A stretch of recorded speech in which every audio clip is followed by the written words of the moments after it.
Well, some of the hottest shows in the country are shows like The Voice or American Idol. How do you become a big hit on those shows? We'll be talking to a strategy consultant for performing artists next on The Jeff Crilley Show.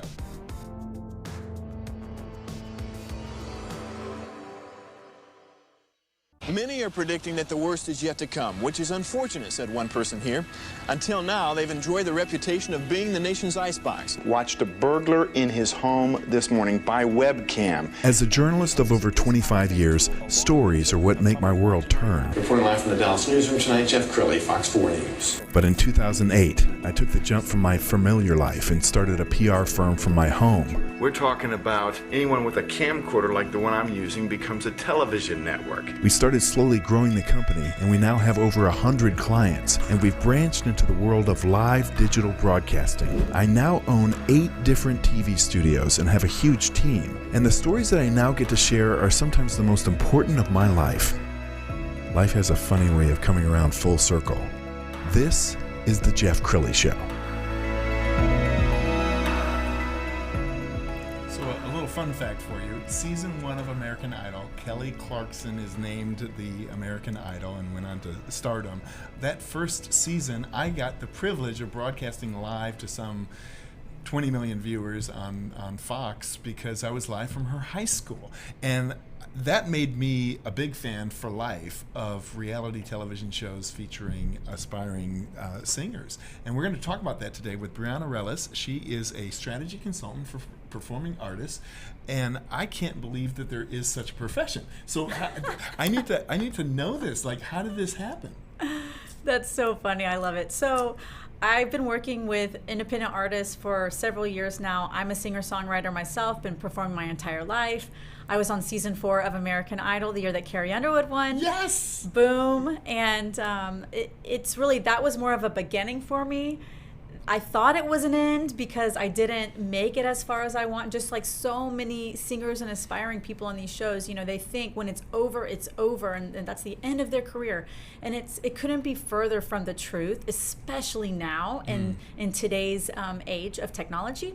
So that's really, you know, how it came about is, you know, season 4 of American Idol, having that beginning understanding like, wow, I can do this. You know, this shows me I got this far. I made it to the top 100 out of 100,000 people who auditioned that year. Wow. Realizing I've got what it takes and I'm going to continue pursuing this. And it's just been this amazing evolution up until this point from now to, you know, writing books and consulting with artists and coaching them to go on these reality singing shows.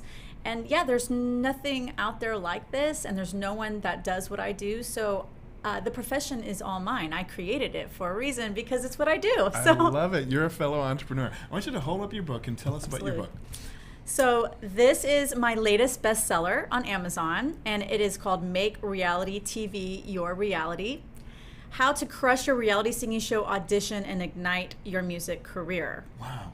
Yes. And so the reason why this is different is because it not only tells you how to get on a show or how to position yourself for the best opportunity to get on the show, but it takes you from the beginning, which is the audition prep and the mindset and the preparation, to the during, which is the actual performance part of making them say, yes, I want you, I'm turning my chair for you, or whatever it is, giving you the golden ticket, to the third stage. The third stage is you made it. Now what? And how do you prepare for the millions of ears and eyes that are going to be on your brand, on you as an artist, and allow that position or allow that opportunity to enable you to have a springboard for your music career. Wow. So really maximizing the platform to, what I like to say, blow up yours. And we were talking before the show about one of your favorite success stories, and we want to roll some video. Joe James from The Voice. Tell us about this. Absolutely. Joe James is an amazing artist. He's a great singer-songwriter.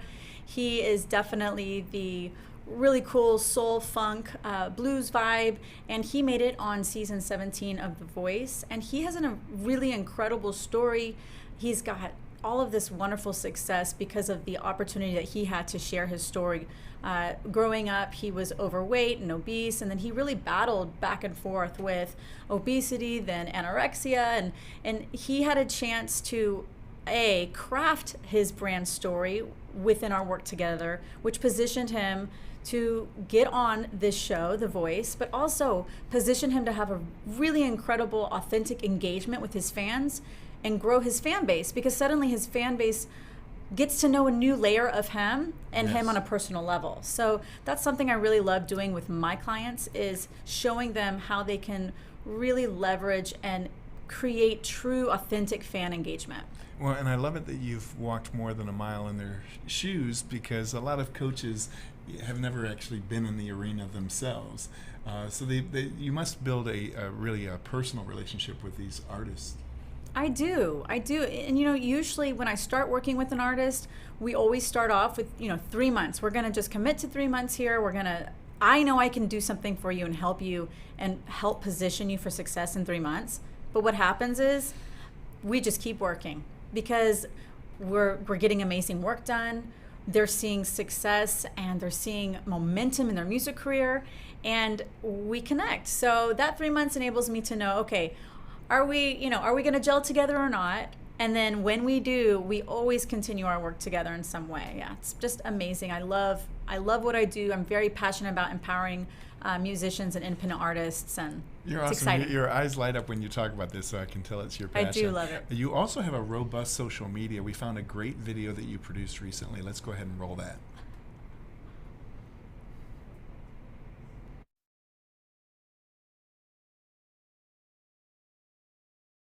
Hacks for your music business. So today we're going to make this short and sweet, because I want to keep your attention, and I know that your attention is about this short. So this is how it's going to start. I'm going to tell you today my very first productivity hack, and that is, it takes three, you and me.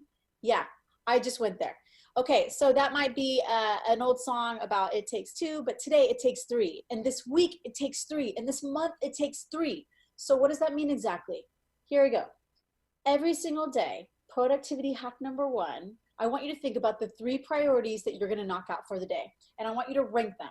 Number 1, number 2, number 3. Okay, so at the end of the week, for example, on Sunday, I might say, okay, this week I want to do this, A, B, and C, right? 1, 2, 3. Those are the 3 things that I want to accomplish during the week. Well, every single day, I do the same thing. I narrow it down to the 3 things that are going to help me either put something out of the way, like knock something out quickly so that I can get to the most important stuff, or I'm going to highlight that number 1 priority, like this is the most important thing that I need to focus on, so that when that number 1 priority is done, I can move on to number 2 and number 3. Okay, so again, 3 things. I'm not telling you to do 10. Like, enough with the to-do lists that are like this long, okay? Think about 3 things that you can narrow in on, focus in on, and knock out and execute, right? And take action on them. Write it down and get to work. That's it. It takes 3.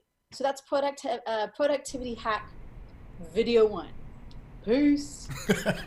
I love it. You have so much personality, and I can tell you really That's love what hilarious. you do. I love it. Yeah, I have fun for sure. Well, it seems like all of these people that you're working with, I mean, they want to be the talent, and they may not have the organizational skills to get where they want to go, and so they do need a coach, don't they? Absolutely. I mean, I think everyone needs a coach. I need a coach. I've hired so many coaches to help me and my business, and even vocal coaches. I've done vocal coaching for years, and I hire a vocal coach for me. So yeah, I believe that everyone needs a coach, especially if they're trying to operate at their highest level. And it's important to invest in yourself in order to get to where you want to be. And what's your forecast for the future of reality television? Because I remember when American Idol first came out, and Survivor, some of those shows from 20 years ago, I thought to myself, I wonder if this is just like a fad of the month. But they're here to stay, aren't they? I completely agree. In fact, through COVID, it seems like so many people were panicking because a lot of it was going online or going virtual, but social media and YouTube and all of these things, including reality singing shows, they are not going away. They are here. People are engaged. And by the way, people just want to be entertained. Yes. So reality singing shows and reality television shows provide a really great piece of entertainment, from, shows like The Bachelor, which is my guilty pleasure, by the way. Mine too. And to American Idol and The Voice, where you're giving these wonderful artists an opportunity to showcase their talent. And right now, there aren't a lot of opportunities to showcase your talent because all the live venues many of them have closed, yes, or many of them are not doing shows. So now more than ever, I think is a really perfect time to be auditioning for these reality singing shows, because it's going to give you a platform to reach more people.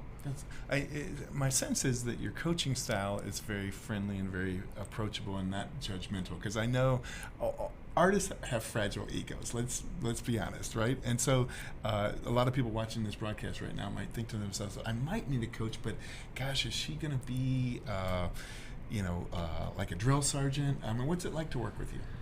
Well, I always tell people that if they want to get stuff done, they need to come work with me, because I get things done. I am super chill and laid back and fun, because that's just who I am and with my personality. However, I expect you to meet me halfway, and I expect you to do the work, because I'm doing the work. I give everything to my clients. I give 100%. I'm super passionate about what I do, and I cannot help people who don't want to help themselves. So I pre-qualify a lot of my clients, because I need to know before we commence our work together, yes, that they're ready to come to the table, that they're ready to play ball. Wow, you are so cool. We are absolutely going to have you back. We're going to put the website up so everybody can get in touch. Brianna Ruelas music.com. Yes. And I love that smile. Thank you. That's a 100,000 watt smile. Thank you so much. Absolutely. For Thank you for having me. It's been a real pleasure. You bet. That's it for now. We'll see you next time.